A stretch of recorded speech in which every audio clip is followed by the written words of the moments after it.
Hello and welcome to Global Affairs. Happy New Year. Global Affairs is a platform where we do the work to take the complexities of the world around you, whether it concerns politics, economics, social justice, and we do our best to simplify it, dilute it, condense it, and then deliver it to you. The information given on this platform is verifiable and non-partisan. Let's start. Why is Georgia's elections so important? And why is it the only state that decides our fate? Well, that's a very important question, and I'm going to do my best to break it down. The US Congress, which is essentially the US government, is made out of two sects.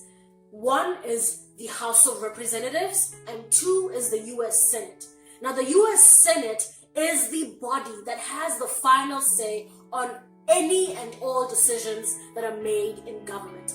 A prime example would be that last year, you maybe have read all over the news that President Donald Trump had been impeached. Well, if he was impeached, why is he still president till date?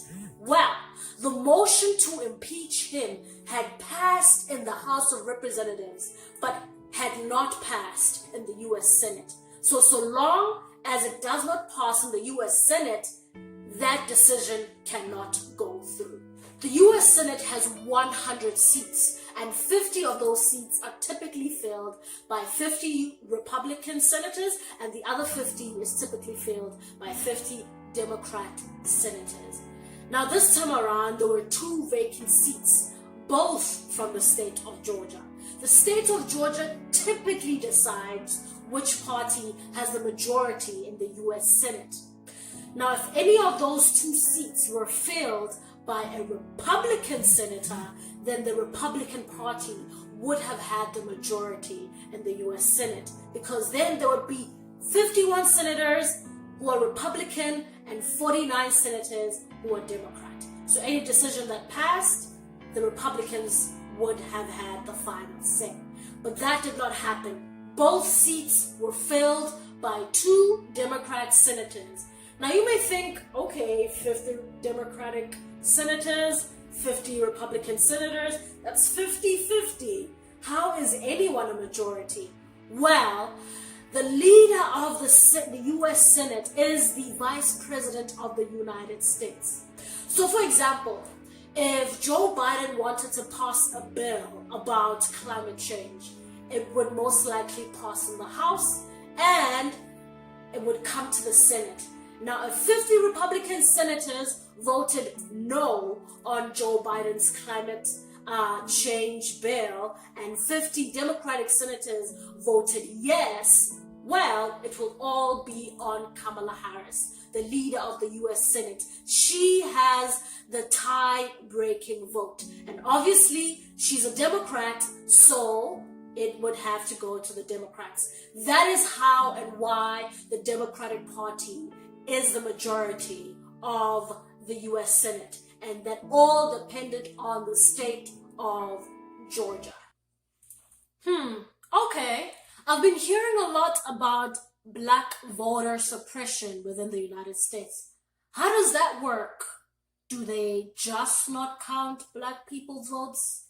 Well, that's another very important question, and is the unfortunate reality for many black Americans in this country.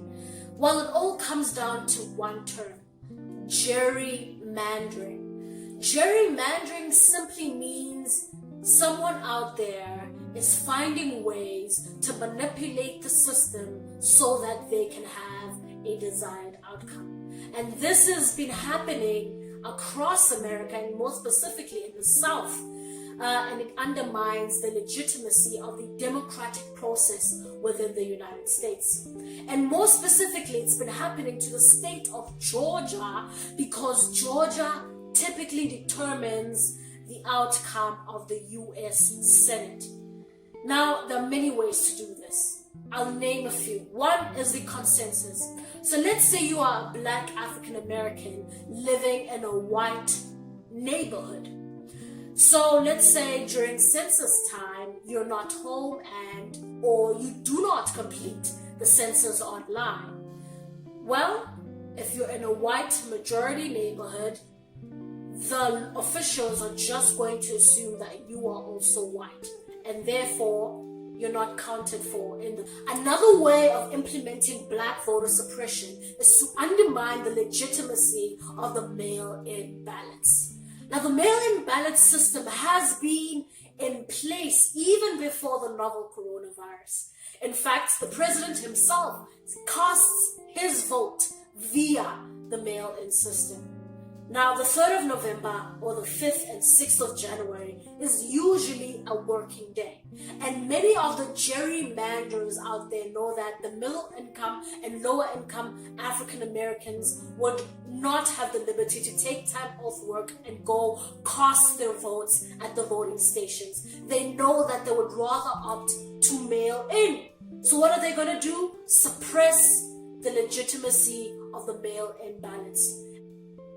One final way in which black people's votes are suppressed, especially in the state of Georgia. And I say Georgia because it is the state that typically determines the majority party in the US Senate. This final way is a little bit complicated, but I'm going to do my best to simplify it with a hypothetical. So before the way things are right now, the law or the rule was that any number of candidates could run for the US Senate in the state of Georgia. The state of Georgia has about a 52% white population and a 31% black population. So what would happen is this. So here's a scenario. You have 5 candidates running for the US Senate from the state of Georgia. So what would happen would be that one of those candidates would typically be an African American Democrat candidate, and the rest of those other candidates would be white Republicans. All the white votes, that 52% of white votes, became spread out amongst only the white Republican candidates. If person A got 12%, person B got 20%, person 3 got 3%, person 4 got, 0.5%. This then positions the African American candidate to win because he has all 30% of all black voters. So what they decided to do was to cut the process down, ensure that there is one Republican candidate and one Democrat candidate. This way we ensure that all 50% of the white population vote goes to that one Republican candidate. This is the genesis of gerrymandering, and this has been done to benefit the Republican Party. Do you know the future of the Republican Party? Because they have no power in the Senate, they didn't win the presidency, no power in the House, and are guilty of suppressing black people's votes? Do you know? Well, I am not a prophet, I am not a seer, I'm not a clairvoyant, but I am a reader, I am an observer, and therefore can make an informed analysis and perhaps even a prediction. And I would like to preface in saying that no political party is infallible, no politician is infallible, no one has gotten it right all the time. The election of President Donald Trump brought about a toxic polarization in American politics. If you ask many Republicans why they voted for Donald Trump, they'll tell you one of these 3 answers. 1, he's not a politician. 2, he says what he feels and thinks, so he has 0 filter. And 3, probably that he was also a businessman. Well, he became the mouthpiece for a demographic in America, and I think that was a classic but disastrous chess move for the Republican Party. The decision to elect Donald Trump is a purely, or was right now, a purely emotional decision for the Republican Party. The Republican Party typically, again, I'm saying typically, I'm not speaking for all Republicans, but typically the political views are stemmed from two documents, the Constitution and the Holy Bible. And I fully 100% respect that, because this is a country of religious freedoms. But when you position yourself with those two documents as your standard, and you position your party to be the party of self-righteous indignation, then you should not fail to hold your leader accountable when he fell short of holding those same standards you hold everyone else with.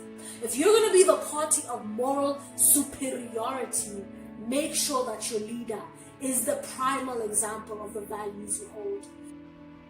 The day the Republican Party made the conscious decision to openly side with white supremacy, misogyny, indecency, and a blatant disregard for virtually all vulnerable groups in this country, that was the day the Republican Party began to decline. That was the day Rome began to collapse. They forgot that all these vulnerable groups, Black women, immigrants, members of the LGBTQ community, impoverished people, disabled people, all these vulnerable groups in their various intersectionalities, those groups are the backbone of this country. The moment the Republican Party decided to ignore that, that was the day it began to decline.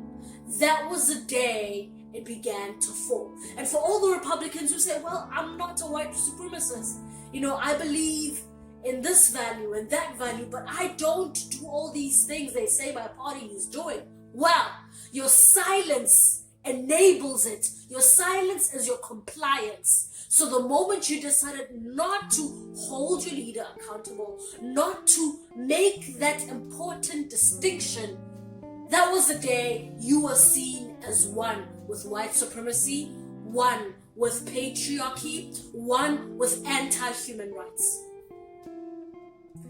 If you think about it really, the Republican Party is the party that actually established and founded this country, politically speaking. And it is also the party that ended slavery. So for it to have come such a long way from ending slavery to now being friends and buddies with white supremacists in this country, that's a recipe for disaster.